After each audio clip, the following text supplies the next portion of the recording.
Lorsque l'actualité s'affole, suivez Le Point sur Métropole. Le Point, tous les matins à 8h30, reprise 1h30. Le Point est une courtoisie de MSC Trading et la BNC. Le plan épargne retraite BNC, une assurance pour votre famille et vos employés. Madame, Monsieur, bonjour, bienvenue à la rubrique Le Point de Radio et Télémétropole. Merci de votre fidélité. Nous allons parler ce matin, dans un premier temps, de la dégringolade de la Gaude et les possibilités d'y faire face. C'est l'économiste Pierre-Jacques Chéry qui est notre premier invité. Et dans un second temps, le docteur Frédéric Larosilière sera sur le plateau. Et avec ce deuxième invité, on parlera des possibilités d'éviter le chaos en Haïti. D'abord, l'économiste Pierre-Jacques Chéry est un ancien banquier. Il nous fait le plaisir d'être avec nous ce matin pour adresser cette problématique. Nous sommes contents et nous vous souhaitons la bienvenue. Content d'être avec vous ce matin, avec les auditeurs, téléspectateurs de Radio Télémétropole. Content, Wendell, d'être là et de pouvoir partager les informations ensemble et voir comment on peut un petit peu voir clair dans cette situation qui certainement inquiète tout le monde, dérange tout le monde et mériterait qu'on y fasse, qu'on fasse quelque chose pour y remédier. Je suis bien content d'entendre cette façon d'aborder la question de votre côté. Selon vous, il y a possibilité de faire face à cette situation? Oui, il y a possibilité. On peut ralentir ou bien on peut stopper cette dégringolade? On peut stopper cette dégringolade, on peut ralentir cette dégringolade, on peut même renverser le processus. Comment le faire? Ok. Et comment le faire? C'est d'abord le vouloir, c'est d'abord prendre la décision et passer à l'action. Mais j'ai entendu souvent des décisions annoncées en grande pompe par la Banque centrale. J'ai entendu également les réflexions, les analyses des économistes. J'ai dit décision, j'ai dit action. Ok? D'abord, une décision, en réalité, pour qu'elle soit valable et efficace, il faut qu'elle soit appropriée, qu'elle soit adéquate. On peut prendre des décisions qui peuvent ne pas forcément correspondre à une situation, ou bien pouvoir corriger une situation. Bon, j'aurais dû préciser, prendre les bonnes décisions. Prendre les bonnes décisions ou la bonne décision et passer à l'action. Un exemple très simple. Il y a une bonne décision qui a été prise en mars 2018, le 1er mars 2018.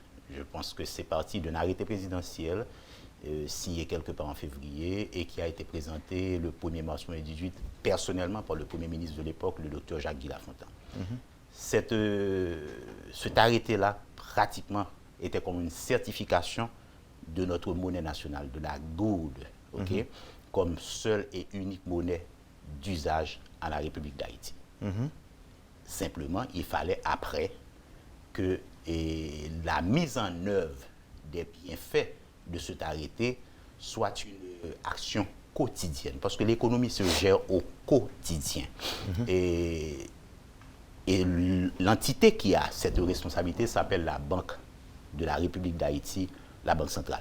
Bien entendu, chapeautée par le gouvernement, l'exécutif, les législatifs, mais c'est la Banque centrale qui a mission, seule et unique mission. C'est écrit dans sa charte fondamentale, sa seule et unique mission, c'est défendre les valeurs internes et externes de la Goude pour stabiliser les prix, protéger le pouvoir d'achat et le bien-être de la population.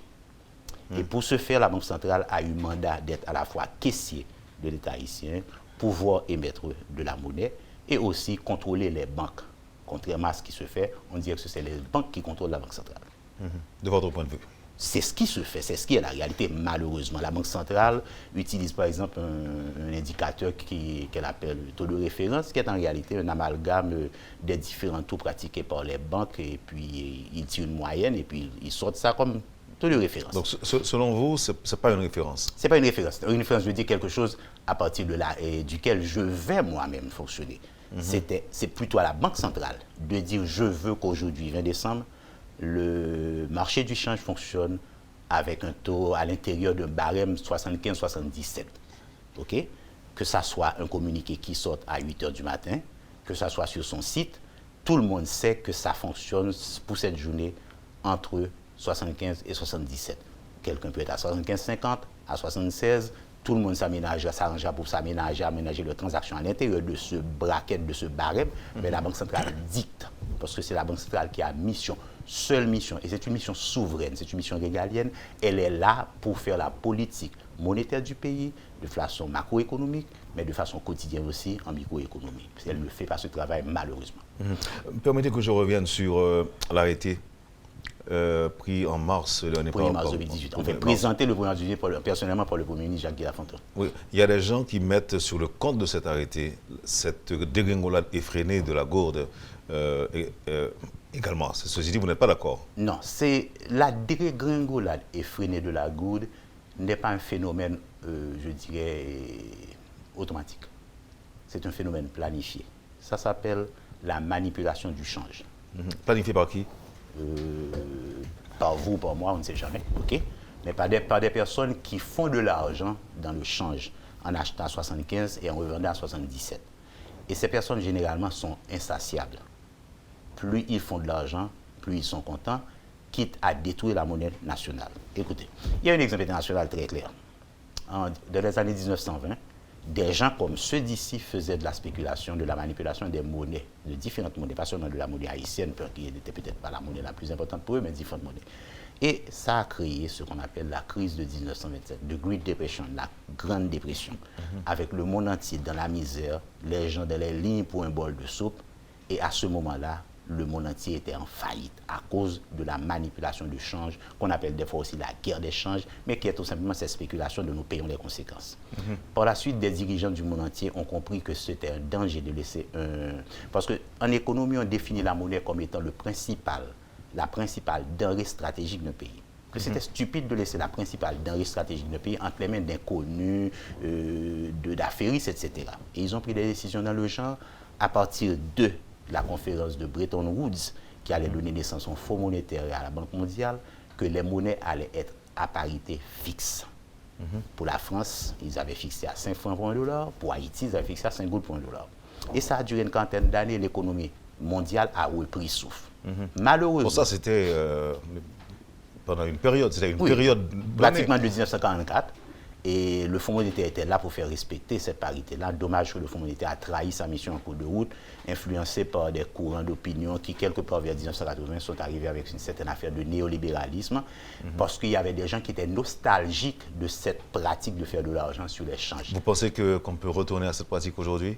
Non. Vous pensez que c'est possible? Oui, c'est possible. Comment le faire? Comment le faire? Et le Brésil l'a fait par exemple en 1994, ou plutôt en 1995, mais l'Argentine l'a fait en 1994.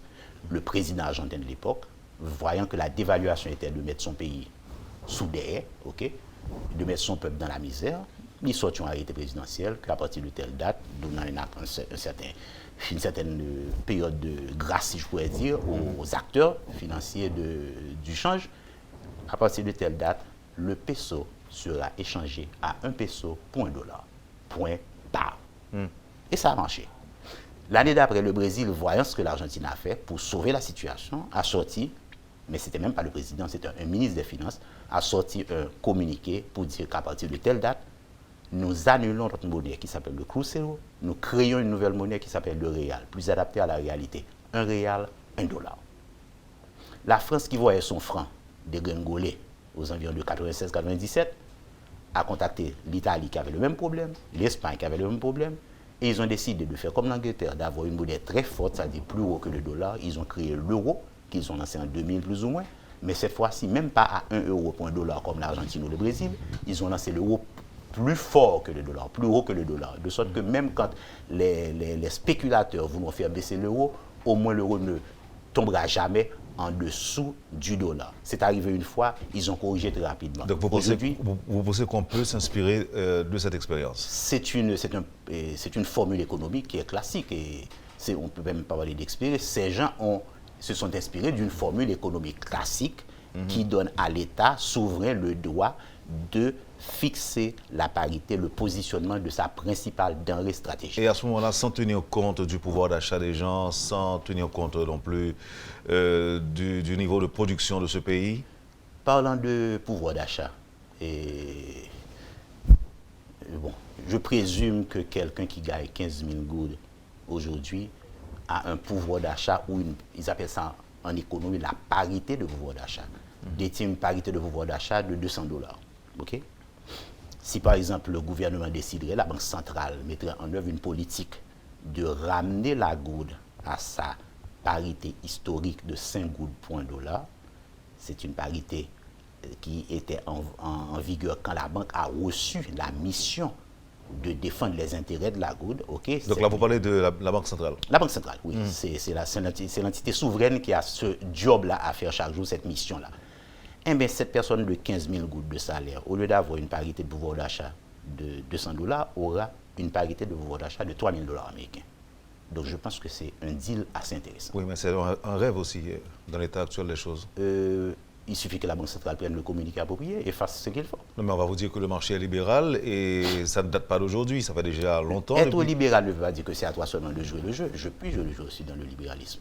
C'est-à-dire que la banque peut décider, la Banque centrale peut décider. Elle est souveraine. Elle peut fixer. Elle a fixé. Bon, ça ne va pas se faire, comme je dis, dans un simple communiqué, bien que c'est possible, ça soit possible de le faire dans un communiqué. Mais prenons un exemple. La Banque centrale, chaque jour, devrait intervenir comme toutes les banques centrales. La Banque centrale européenne, la Fed, la Fédérale Réserve aux États-Unis. La Banque centrale devrait pouvoir intervenir chaque jour. Aujourd'hui, le change se fait 75-77. J'injecte 1 million dans le circuit pour un petit peu calmer, puisque des fois, c'est pas toutes les journées n'apportent pas suffisamment de dollars pour ceux qui en ont besoin. Okay? Il y a une fluctuation, même si la moyenne est de 6,3 millions par jour, mais toutes les journées n'apportent pas 6,3 millions. La banque fait la régulation, elle met.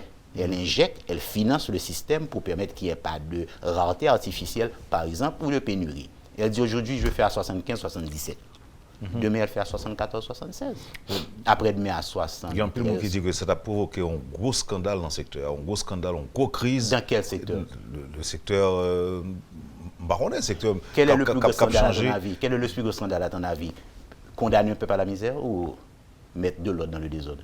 Quel est le plus gros scandale? Le scandale, c'est ce qui se fait maintenant. C'est ce que ces spéculateurs nous font. Ils condamnent un peuple à la misère pour faire le argent. Donc vous parlez de ceux qui achètent, qui achètent le dollar pour les revendre, Non. Il y a deux niveaux. Quel secteur? Tu peux acheter le dollar à 75 ou 77. Il y a ceux qui stockent le dollar pour faire du marché noir et revendre peut-être à 80 et faire plus. Ce sont ceux-là qui sont dangereux. Ce sont ceux-là qui provoquent la dévaluation. Donc vous pensez que la Banque centrale aujourd'hui, en tant que secteur régulateur, peut intervenir pour fixer les taux et arrêter... Au quotidien, à chaque jour suffit sa peine. Chaque jour que Dieu fait, elle fait son À votre travail. avis, pourquoi la banque ne le fait pas? Est-ce que la banque serait complice? La banque ne le fait pas, à mon avis, peut-être parce que j'ai l'impression, on a pris l'habitude de créer une confusion autour du mot libéral tout à l'heure. Comme quoi libéral, ce serait le laisser grainer, le laisser faire. Non. Libéral, c'est la largesse. Dieu est libéral. Dieu a tout mis dans la nature pour nous. Être libéral, c'est être large, c'est être généreux. La Banque centrale devrait avoir suffisamment de générosité dans son cœur pour dire je vais mettre du pouvoir d'achat entre les mains du peuple haïtien en faisant que la goutte haïtienne soit, par exemple, négociée à 5 gouttes pour $1. Je répète ce que j'ai dit tantôt, c'est comme un rêve. Il faut rêver. Parler de remettre ce taux qui existait il y a déjà il y a plus de 30 ans. Il y a plus de 30 ans. C'est rien 30 ans de la vie d'une nation. Ça ne va pas se faire en une journée. Ça va se faire 75-77, 74-76, 73-75, 72, comme un compte à rebours qui va arriver quelque part 20-22, 18-20, 16-18 et bang, 5 gouttes sur $1. Pour $1, le message passe 5 sur 5. Et pourquoi d'autres pays ne le font pas? Le Brésil l'a fait, l'Espagne l'a fait. Non, ces pays, vous avez dit, ont changé leur monnaie, non plus la même monnaie. Mais l'Argentine a gardé son peso. Mais à bien comprendre ce que vous nous dites là, c'est garder la gourde comme monnaie nationale. Et maintenant... Comme l'Argentine, le peso, le Brésil a changé. C'est un processus beaucoup plus lourd qui a pris 1 an et demi. L'Europe a changé. C'est un processus de près de 4 à 5 ans, qui coûte aussi parce qu'il faut imprimer de nouveaux billets, etc. Mais le principe, c'est qu'on peut revaloriser sa monnaie, qui est la principale denrée stratégique d'un pays les types qui ont le pétrole comme denrée stratégique, ils font ce qu'ils veulent avec le pétrole, ils montent ou descendent pour faire ça et voulez. Un pays comme l'Arabie Saoudite peut faire descendre le pétrole pour punir le Venezuela de faire de la charia, enfin du social avec son pétrole. Un pays comme l'Arabie Saoudite peut descendre son pétrole pour stopper comme je dirais, dévaloriser l'initiative du président Barack Obama d'exploiter le pétrole de schiste américain. Pourquoi? Parce que son baril lui coûte à la production $15, à l'américain au WTI est à $75 et le Venezuela en $40. Donc quand il fait baisser à 40, il fout le Venezuela en faillite, plus la complicité des politiciens, et aujourd'hui on voit ce que ça a donné. C'est ça le scandale. Ces gens qui affament le monde, ces gens qui affament les peuples, c'est ça le scandale. Les spéculateurs qui en Haïti affament le peuple haïtien, c'est ça le scandale. Mais avec 5 gouttes pour $1, si la Banque centrale prend sa responsabilité, ça prend une opportunité pour la Banque centrale de mettre plus scope dans la poche. Vous connaissez ça? Plus scope dans la poche. Peuple là. Plus l'argent dans l'assiette peuple là. Que Banque centrale prend bâton combattant là. Les bâtons ça jonflé. Les bâtons ça jonflé parce que bâton monde non. Quel prend bâton contre bâton, il fait travail et que chacun doit responsabilité. Donc là Pierre-Jacques Chéri et m'a rappelé pour auditeurs et téléspectateurs que c'est un ancien banquier, que sont économistes de formation ou sont analystes tout. Et je dis où mettez, ou accuser en quelque sorte la Banque centrale, ou dit que le pas fait travail, parce que s'il fait travail, le dollar va continuer à monter, j'en ai là. Okay. Et les 50 millions souvent injectés. 50 millions de qui?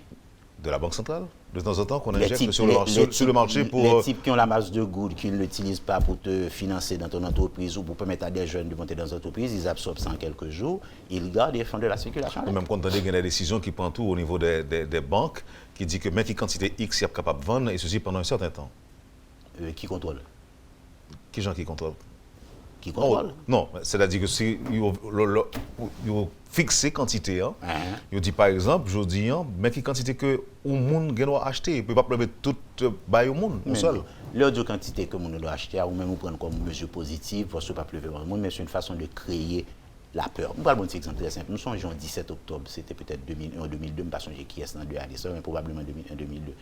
Quelqu'un a décidé d'assassiner à nouveau l'empereur Jean-Jacques Dessalines. Il a une nouvelle dans la rue. Nouvelle là, une nouvelle très simple. À partir de demain, le président Aristide va nationaliser le dollar. Panique. Tout le monde peur. Le dollar est passé de 19 gouttes pour $1 à 45 gouttes d'ici le 30 octobre. Voilà comment on joue avec la monnaie d'un pays. Voilà comment on joue avec le ventre d'un peuple. Voilà comment on déstabilise un pays avec des rumeurs sur, par exemple, la principale denrée stratégique d'un pays. Pas chambre de notion ça c'est la principale, c'est ZAM nous amène pour nous positionner. Mais ZAM n'a presque pas existé encore là. Lila et plus que jamais. Non, ça parle de force, de pouvoir, de ça le représenter par rapport aux autres monnaies. C'est comme si que m'a dit que le réduit en pot de chagrin, mais je dis c'est plus de 75 gouttes de besoin pour un dollar. C'est précisément ce drame de 75 gouttes que nous vivons pour avoir $1 qui doit créer cette prise de conscience. Cette mobilisation, cette motivation. Donc, je dis, on n'a pas au même gouverneur Banque centrale, tu as supposé mettre là avec ministre des Finances, et pourquoi pas le président de la République, et APB, pour annoncer des mesures dans ce sens-là. Bon, c'est certain que la Banque centrale peut toujours s'entendre avec les différents partenaires, histoire de respecter la prérogative des uns des autres, mais elle a mission souveraine de le faire. Que le président est content, que le président pas content. Non, mais est-ce que c'est écrit quelque part que selon loi... Dans sa charte, je pense que ça doit être écrit. Non, vous dites que vous pensez. Bon, donc, okay. Est-ce que vous êtes certain que la Banque centrale a ce pouvoir, a le pouvoir de le faire? Ok, je ne vais pas entrer dans le détail parce qu'on n'a pas les textes avec nous, mais les banques centrales ont été créées uniquement pour ça. Les banques centrales, pas la Banque centrale haïtienne, non, les banques centrales ont été créées protéger leur monnaie. Protéger les monnaies. Je vais te donner un exemple très simple qui est arrivé en 1998. Le président Clinton a voulu dévaluer le dollar de 20% parce que quand on dévalue une monnaie, ça permet aussi à la production nationale de mieux s'exporter et de mieux se vendre, donc d'être plus compétitive. Okay? Un groupe d'entrepreneurs producteurs avait fait pression ou bien fait lobbying auprès du président Clinton. Et au moment où le président Clinton avait présenté le projet devant la Chambre des représentants, les députés, ça avait passé, devant le Sénat, ça allait passer, le gouverneur de la Banque centrale, M. Alan Greenspan, a dit au président, si vous faites passer cette histoire-là de dévaluer ma monnaie de 20%, je vous fais destituer. Tout le monde est l'embrouille. Ça passe le gouverneur. Je vais expliquer, écoutez, je me dis un petit peu. Le déficit commercial programmé pour cette année est de 300 milliards de dollars. À la seconde où M. Clinton fait 20% là, ça fait 360 milliards que le passé. Donc, on a un déficit qui va augmenter de 20%. Mais chaque citoyen américain qui achète un produit importé pour, disons, 10 dollars, va le payer 12 dollars. Moi, mon rôle, c'est de défendre every single US citizen. Chaque grand citoyen, c'est l'âme là pour défendre. Clinton a défendu les Italiens, que le dégage, guette les Italiens. S'il fait, m'a pu me pitch. Clinton obligé de regarder derrière. Il fait marche arrière. Oh, bien sûr. 98. Bon, en tout cas, on a noté et votre analyse, vos réflexions aussi, Pierre-Jacques Chéry. Et on a noté, mais comme tu dis déjà, un peu mon cap dit, revenir avec 5 gourdes pour $1, c'est pas impossible, mais vraiment, c'est un rêve. C'est la solution. La seule solution aujourd'hui. Oui. Il n'y en a pas deux. Bon, on pas dire nous qui j'en peux faire là. Après, la Banque centrale, chaque jour, à chaque jour suffit sa peine, chaque jour, il fait travail. C'est-à-dire qu'au lieu de pour que tu arrêtes comme juste avant communication Argentine ou institution de référence, au lieu pour la fixer taux de référence là, c'est pour ta faire ça, c'est-à-dire à reculons, c'est-à-dire pour la baisser de dollar chaque jour. Oui, chaque jour, parce que c'est lui qui a injecté. Qui finance comment? La finance des marchés. Il tout commande des marchés, il dit j'en veux. Même trouvé ça drôle que depuis le dollar a commencé à prendre du poil de la bête et que les différents gouverneurs qui se sont succédés en Haïti n'ont pas jamais pensé à sortir. Ils n'ont pas pensé à lui, mais pas faire. Ils n'ont juste pas fait, c'est tout. Oui, mais de quel intérêt? Ils n'ont pas fait pour ça? Je ne sais pas. Je ne sais pas. À la limite, peut-être qu'ils sont un petit peu dominés par le Fonds monétaire international qui tient à dévaluer notre monnaie. Ça, c'est politique Fonds monétaire international. Et on a vu comment... Mais avant, ce n'était pas ça. Vous voulez dire qu'au contraire, le Fonds monétaire international a été créé pour ne pas faire ça. Oui. Il fait l'ITRA émission. Il trahit émission. Donc l'ITRA émission, et puis maintenant... Pour des intérêts obscurs, pour des intérêts mafieux que je ne sais pas exactement qui est sur eux. OK? Des fois, je me dis que... Vous pensez que aussi influence sur les banques centrales? Bien sûr. Ici, de tout. Des fois, je fais même mon petit plaisanterie. Je me dis le Fonds monétaire est en train de défendre les intérêts ou de venger le FMI est en train de venger la FMI. Son blague, je fais, mais ma foi là-bas. Vous connaissez ça, la FMI? Non, je connais le FMI, mais pas là. La FMI, c'est la force militaire impériale de Napoléon Bonaparte.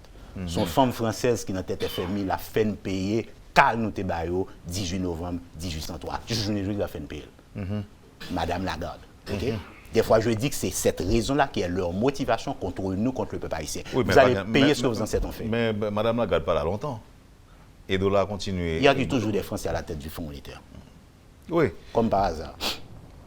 Oh, mais Pierre-Jacques, merci infiniment.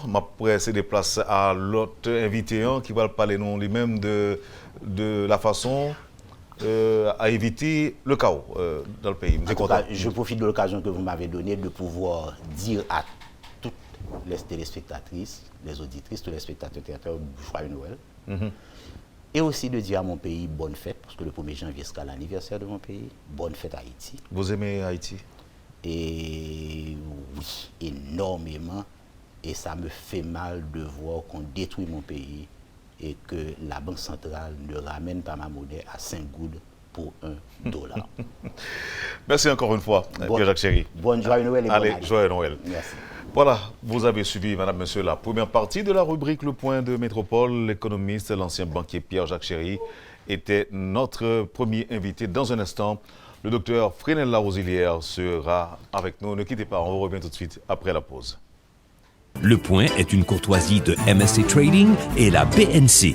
Le plan épargne-retraite BNC, une assurance pour votre famille et vos employés.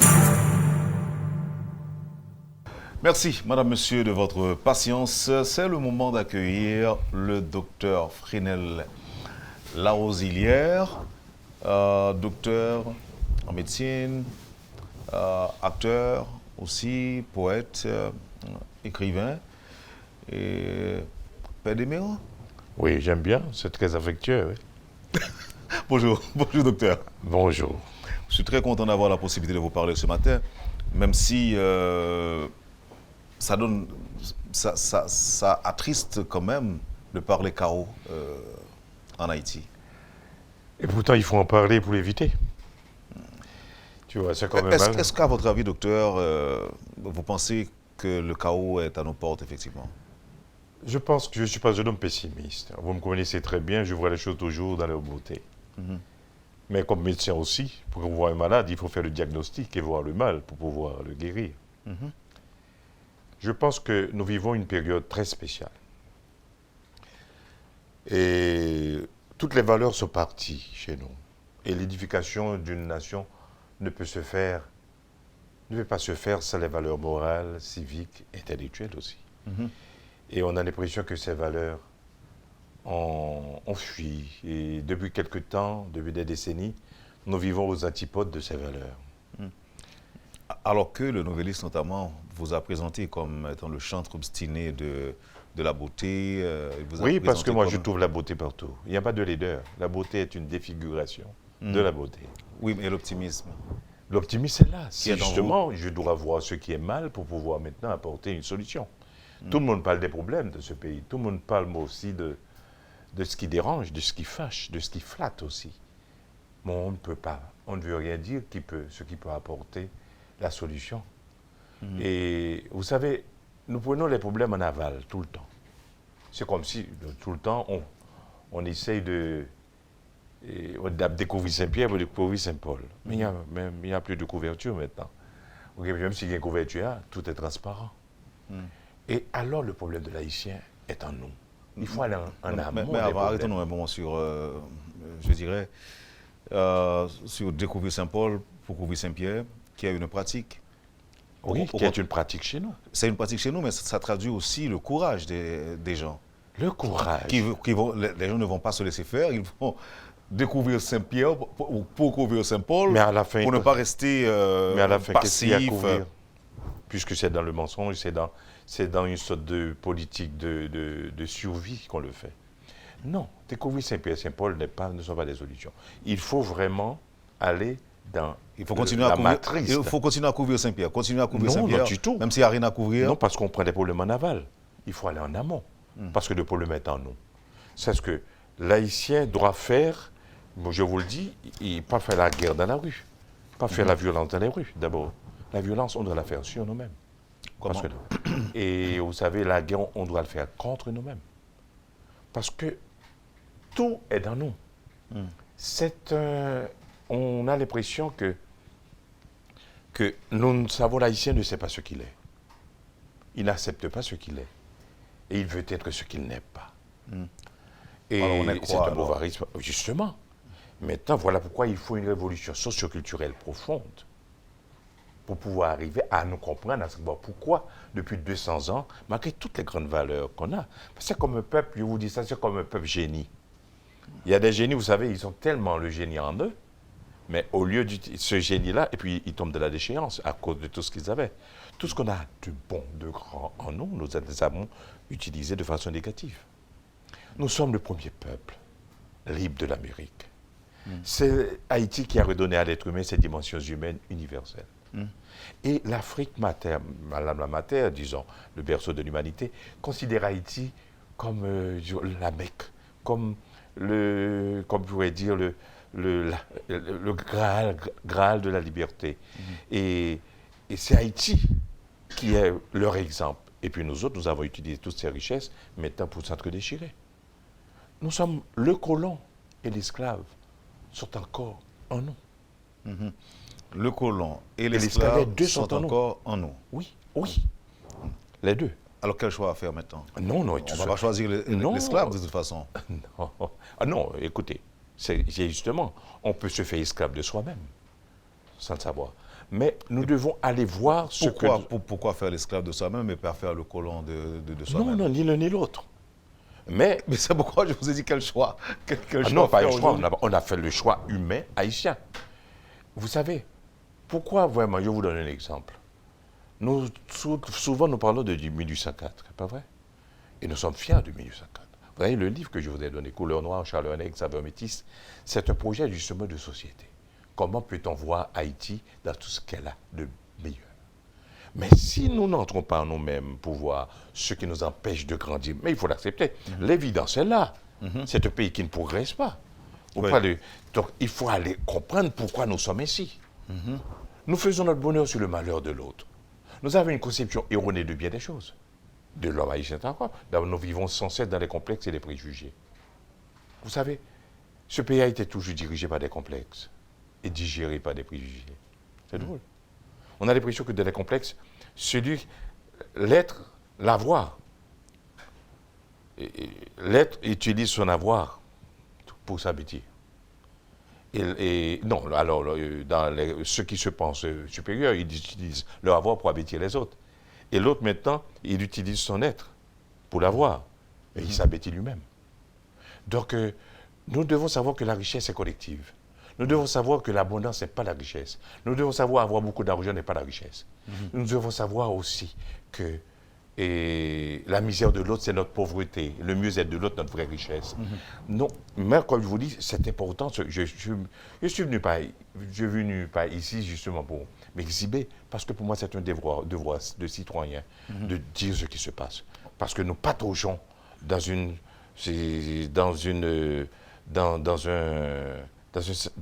situation où vraiment on ne voit même pas là où on va. OK.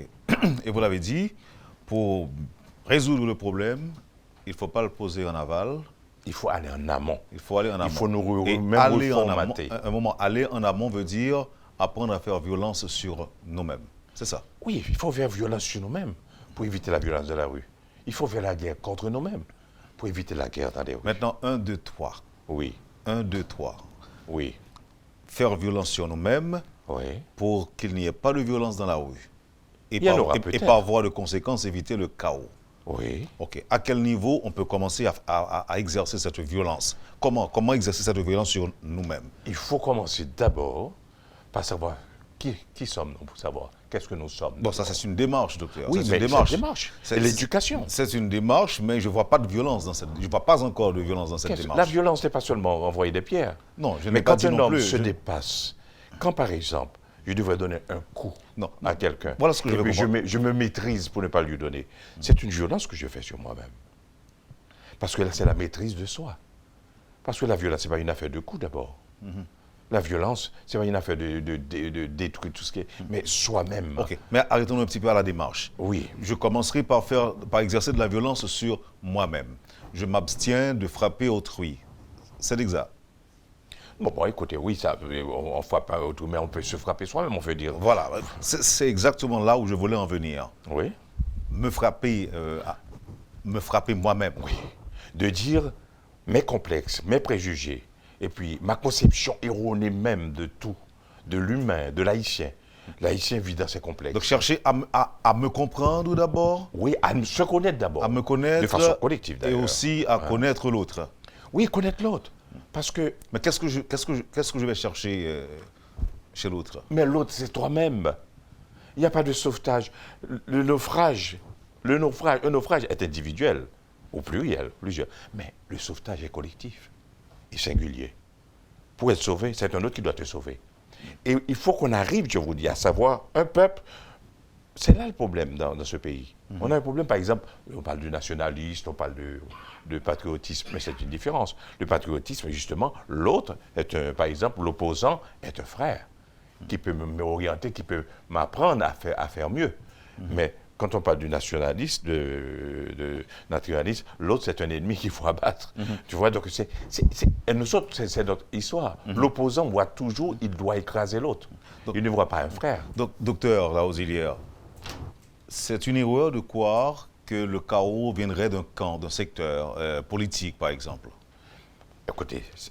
Là, je veux dire, le chaos dont vous parlez. Bon, la politique, qu'est-ce que c'est? La politique, c'est là le problème. Le pouvoir et l'avoir, c'est le pouvoir et l'avoir qui mènent la barque. Mais le pouvoir et l'avoir, vous allez voir souvent, ils s'entre-déchirent. Okay. Le pouvoir et l'avoir s'entre-déchirent parfois. S'entre-déchirent et vous avez dit, et mènent la barque. Oui, mais ils s'entrelacent souvent. Non, mais si l'on s'entrelace... Non, attends-moi, je veux dire la phrase, ils s'entrelacent souvent, mais vous allez voir, ils s'entrelacent souvent pour une gloire futile des passagères, mais toujours le pouvoir et l'avoir... toujours au détriment du savoir. Vous avez dit le pouvoir et l'avoir mènent la barque. Oui. Le pouvoir et l'avoir s'entre-déchirent. Oui. Non, ils s'entrelacent souvent. Et s'entrelacent souvent. Oui. Mais comment... Écoutez, on ne mènera jamais la barque Au bon port. au bon port. Mais là, justement, c'est là le Parce que problème. le naufrage est sûr. Non, mais le naufrage est sûr, mais vous le dites. Ça veut dire qu'il faut changer Si cette l'on mentalité. s'entre-déchire et l'on mène la barque, je suppose, quand vous parlez de barque, vous parlez du pays. Oui, c'est ça. Mais c'est justement parce qu'on a une conception, tout le monde pense à l'avoir. Quel soit l'individu actuellement, il pense qu'il doit augmenter son avoir au détriment de l'autre. Vous savez, c'est peut-être une mentalité qui doit entrer en nous. Nous faisons notre bonheur toujours sur le malheur de l'autre. Souvent, on est bien parce qu'on aimerait l'autre qui soit mal. Même dans notre façon même et spirituelle et sociale, notre façon de voir l'autre. On voit l'autre, on se sent bien quand l'autre est mal. Même dans notre façon de prier, on prie aussi pour les maladies, que le diable ne mange pas, pour avoir... Mais jamais pour une gloire. Donc, l'autre est souvent un ennemi. Même l'opposant dans ce pays, l'autre est un ennemi. Alors que c'est pas ça. Ce sont des gens qui on doit avoir des idées différentes. Et c'est maintenant pour savoir ce qu'on peut faire pour le bien-être collectif. Mais le bien-être collectif est devenu dans ce pays quelque chose que j'ai l'impression qui passe à côté. Parce que c'est l'individualisme et faire le pouvoir, et la voix. Et là encore, à ce moment-là, il y a une déliquescence qui se fait. Il y a ce qu'on appelle le nationalisme, du moins le patriotisme qui s'en va. Voilà pourquoi beaucoup de gens, même politiques, ils ne pensent pas à Haïti, ils pensent à faire l'argent pour avoir cette trilogie, 3 maisons, une à Miami, une en Dominicanie, une en Haïti, 3 grosses voitures, et souvent 3 femmes de teintes différentes pour dire qu'ils ont réussi. Donc, Alors que la réussite, selon vous, c'est autre chose. non, la réussite, c'est collective. La réussite est collective. On ne peut pas se dire riche dans un pays entouré de misère, de souffrance. On ne peut pas... On peut être riche et ne pas être heureux, docteur. Non, on peut... Ah non, on peut ne pas être heureux, mais on peut chercher le bonheur collectif. Le bonheur et être heureux, c'est 2 choses différentes. Le bonheur, on peut être heureux maintenant, Non, si mais la- le bonheur d'un peuple... Si l'on s'en tient, par exemple, à la définition classique de la richesse, je pense qu'on peut se dire qu'on peut être riche partant de la définition, mais on n'est pas heureux. C'est On n'est là pas le heureux problème. parce que je suis On- riche. on- justement, je suis riche on- et mon environnement Mais qu'est-ce immédiat qu'on est appelle pauvre. richesse? La richesse, c'est pas dans l'avoir. La richesse est dans l'être. La richesse est dans le collectif. Tu as l'abondance, mais pas la richesse. L'abondance est individuelle et le bien-être de l'autre est un moyen et non pas une fin. Mais la richesse est collective et le bien-être de l'autre est une fin. Et on s'en acquiert les moyens pour arriver à cette fin. On ne peut pas être heureux seul. On ne peut pas... Non, le bien-être de l'autre, vous avez dit. Oui, le bien-être de l'autre. Est collectif. Non, oui, le bien-être... Non, la richesse est collective. Et le bien de l'autre est une fin. Et on s'en acquiert les moyens pour arriver à cette fin. Moi, je vous ai bien dit oui, docteur. Hein? Merci pour la nuance entre Oui. l'abondance et la richesse. Ah oui. Mais je vous ai dit tantôt que moi, si l'on s'en tient, par exemple, à la définition classique de la richesse, Mais oui, je mais peux être Mais c'est riche, ça, c'est le mais monde. je ne suis pas c'est heureux. le monde matérialiste, où vous avez qui arrive maintenant à montrer que la richesse, c'est l'argent. Moi, je n'ai pas d'argent, moi. Moi, je vis bien. J'aime mon confort, Non, mais, est-ce que je suis riche. Non, c'est ce que j'allais vous dire. Est-ce que vous n'avez pas l'argent, mais est-ce que vous pouvez vous dire riche? Oui, je suis riche. Vous êtes... Pour ce que je porte à l'intérieur de moi. Pour ce que je porte pour les autres. C'est ça la richesse. On ne peut pas se dire riche parce qu'on a beaucoup d'argent. Combien de gens vous avez dit qu'ils ont beaucoup de l'argent, mais qu'ils ne sont pas riches? Et le danger, la passion de l'argent. Et c'est ce qui se passe chez nous. La passion de l'argent. Quand on a l'argent, on ne voit pas l'argent qu'on a quand on est passionné. On voit l'argent qu'on n'a pas encore. Et surtout au détriment de l'autre. Donc, nous devons changer cette mentalité. Allez, parce que le colon, je vous le dis, et l'esclave sont encore en nous. L'Haïtien ne sait pas ce qu'il Il est. faut s'en débarrasser. Il faut les prendre, et puis aller les disséquer, voir qu'est-ce qu'on peut prendre de bon dans l'un ou dans l'autre. Dans le colon et dans l'esclave. C'est pourquoi pas. Nous sommes un peuple, nous sommes un peuple de métis. Donc, voilà pourquoi les gens pensent. Par exemple, très souvent, les gens qui parlent, ils sont africains. Moi, j'ai l'Afrique en moi et je suis fier de l'Afrique qui est en moi. Mais je ne suis pas un Africain. Je suis un Haïtien entier. Et bien, parfois, ils le disent avec leur bouche, mais ils rejettent l'Afrique dans leur cœur. De même, certains aussi, qui vous disent le blanc, je n'en veux pas avec leur bouche, mais ils l'adorent dans leur cœur. C'est pourquoi ils sont toujours contents d'être parmi les blancs, qui les invitent à partout et ailleurs, surtout les politiciens. Et puis alors, ils se sentent bien avec les blancs, beaucoup plus qu'avec les Haïtiens. Mais qui est Haïtien maintenant? Parce qu'on peut perdre sa nationalité de façon, même si dans les papiers vous l'êtes, mais dans votre cœur, dans votre esprit, vous n'êtes plus. Il peut y avoir beaucoup plus d'hommes d'Haïti que d'Haïtiens dans ce pays. Est-ce que docteur, qui n'est pas riche, qui est riche, sans argent, Oui. et qui est à la fois heureux. Est-ce que le docteur, est-ce que cette façon, encore cette conception des choses se pratique ou bien se fait dans la pratique, non, dans la pratique de votre profession de médecin? C'est normal, je dois le faire. Comment vous le faites vis-à-vis de vos patients? Parce que aussi j'ai mes faiblesses. Mes patients, je sais que mes patients, par exemple, sa maladie passe avant l'argent. C'est mon devoir de savoir que je suis là pour voir son bien-être avant de voir maintenant les bénéfices que je vais apporter. Parce que c'est ça qui est important. Et je pense que c'est un métier vraiment tellement extraordinaire, et la médecine, parce que toutes vos erreurs sont des fautes. Alors, toutes vos erreurs sont des fautes. Et dans la pratique, dans la vie commune, je vais vous donner un exemple. Vous rencontrez dans la rue, vous saluez quelqu'un, vous lui dites bonjour, comment ça va la famille? Mais c'est une richesse d'abord que vous apportez. Mais non, mais par exemple, moi si je suis malade et je vais voir un médecin optimiste comme docteur Larosilière, est-ce que je risque pas de mourir, non? Pourquoi vous risquez de mourir? Optimiste. Non, vous êtes optimiste. Alors je dois vous dire que vous allez mourir en santé? Alors, ne dis pas de bêtises. Non, je vous propose. Non, écoutez, même là encore, quelqu'un peut arriver à un point où cette vie, et il y a une déchirure, mais pour sa dignité, vous pouvez arriver maintenant à ce que la personne parte avec toute sa dignité. Et avec mes convictions spirituelles, on peut mettre une autre dimension à sa vie. Parce que tout ce qui brille n'est pas lumière, et bien comme tout ce qui vit n'est pas matière. Non, c'est moi ce que Wendell m'a apporté à venir, c'est l'état de mon pays, l'état des hommes de ce pays. Parce que ce n'est pas cette politique qui va changer la vie de l'homme haïtien. C'est l'haïtien qui doit changer de politique de vie. Parce que la misère, c'est intolérable. La faim, la famine. On ne peut pas dire dans un pays comme ça pour monde qui est trop pour nous. On ne peut pas gagner plus qu'un l'autre, mais pas gagner monde en valeur absolue qui est plus qu'un l'autre. Parce qu'on n'a qu'à voir, et la naissance et la mort, regardez, toutes les défaites, même genre. Le pourri, même genre. Mais quand vous pensez à l'autre, parce que nous sommes un vase communicant. L'autre, c'est une partie de toi-même. L'autre, comme je l'ai dit dans un de mes poèmes, c'est le grain de sable, c'est la goutte d'eau de ma rivière. Donc l'autre, sa misère et ma pauvreté, son mieux-être, ma vraie richesse. Quand tu es entouré des gens qui te sourient, qui vivent, qui mangent, qui ont des enfants qui vont à l'école, qui sont propres, qui sont tout, mais toi, tu es propre. Mais si tu es propre, tout le monde c'est sale. Tu es sale. C'est pas ça qu'on appelle le microcosme dans le macrocosme, docteur? Tout ça, on peut rentrer profondément là-dedans. Micro et macro, c'est ça. Mais ce qui est important, c'est que nous vivons une partie. Moi, je vous dis une chose. Même ouais, tu es président. Wendell. Je n'ai jamais vu, je n'ai jamais salué quoi que ce soit.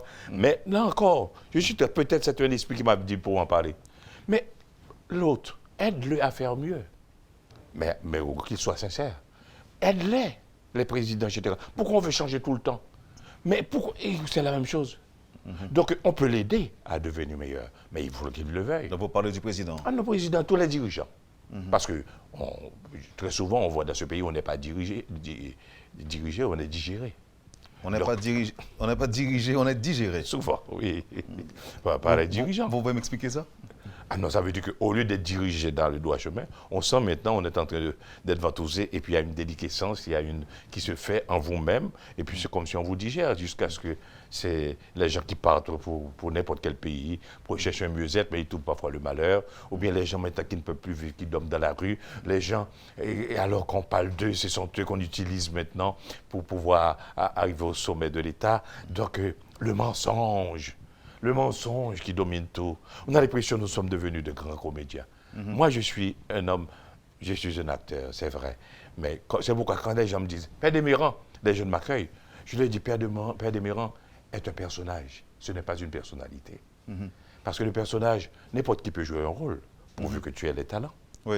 Ça veut dire que, mais la personnalité de l'autre, c'est autre chose. Voilà pourquoi on prend souvent les personnages pour les personnalités, et puis on leur donne n'importe quel rôle, et puis ils sont arrivés au timon des affaires.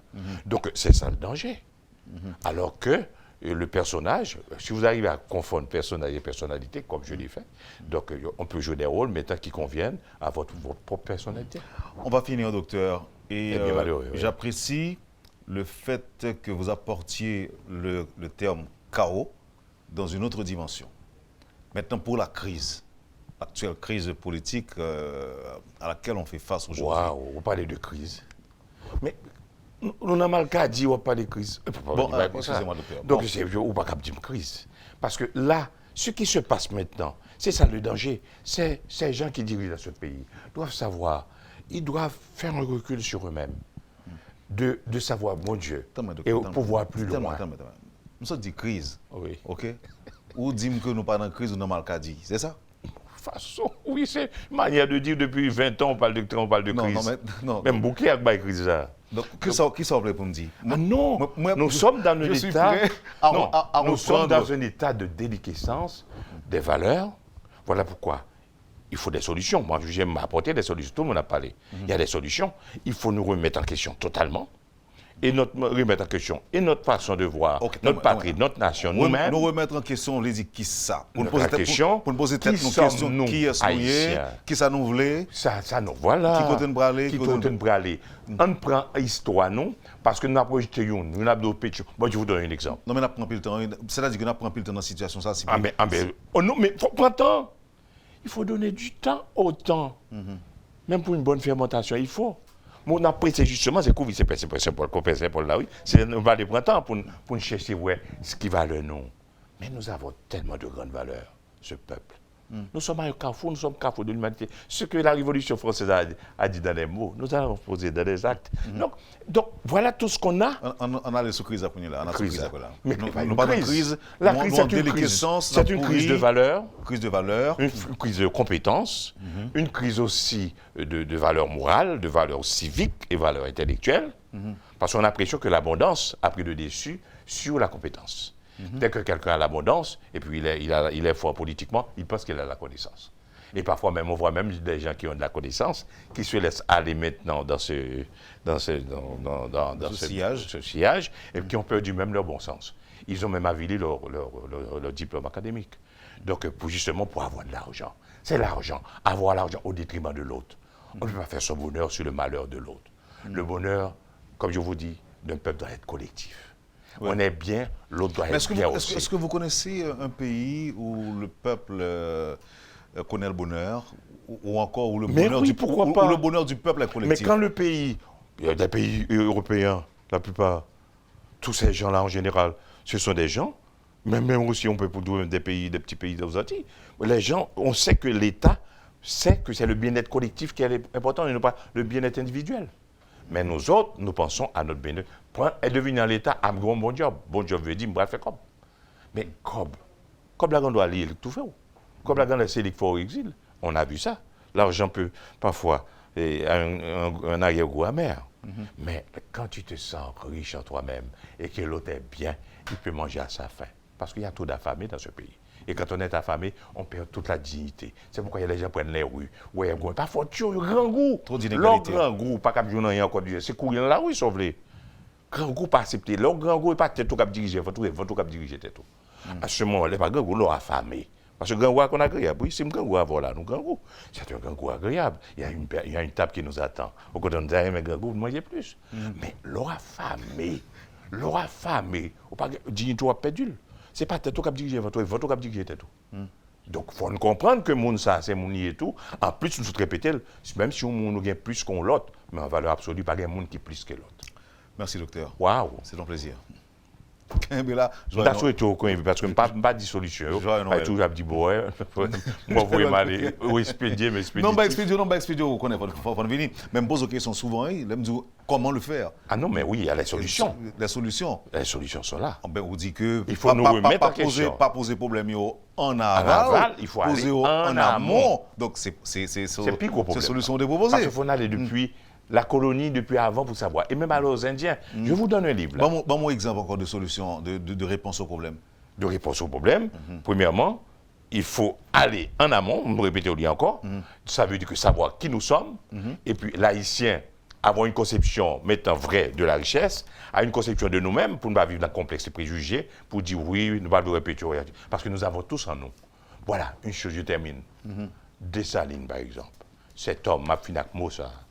Qu'on dit, oui, l'assassinat de Dessalines le 17 octobre, devenu cette date qui devrait être une date de gloire, de bienfait. de martyr Dessalines. Doit être hissé à la hauteur du martyr de la liberté pour l'humanité tout entière. Et le jour du 17 octobre, l'assassinat de fini avec les mots négatifs. Notre barème d'appréciation passe par le mal. Nous pataugeons dans le mal, nous aimons ça, ou une papi mal, comme si c'était de mal, puis mal. Donc, nous parler ça. Il faut nous parler en bien-être. Voir l'autre, voir comment il est beau, comme il est grand, comment il a les possibilités pour rêver plus loin, que ses enfants peuvent aller à l'école, que ses enfants dans l'union et dire le patriotisme, l'hymne national avec tellement de grandeur, et non pas maintenant. À nous voir maintenant un rabat-joie, un râleur et surtout un destructeur. Merci, docteur. Joyeux Noël. Joyeux Noël, mon ami. Vous avez suivi, madame, monsieur, la rubrique Le Point de Radio et Télémétropole. Merci de l'accueil. En fait, on a eu deux invités ce matin, Pierre-Jacques Chéry, l'économiste, et le docteur Fresnel Larosilière. Merci à chacun de vous. Passez une excellente journée et surtout un joyeux Noël avec vous. On se donne rendez-vous demain. Lorsque l'actualité s'affole, suivez Le Point sur Métropole. Le Point, tous les matins à 8h30, reprise 1h30. Le Point est une courtoisie de MSC Trading et la BNC. Le plan épargne retraite BNC, une assurance pour votre famille et vos employés.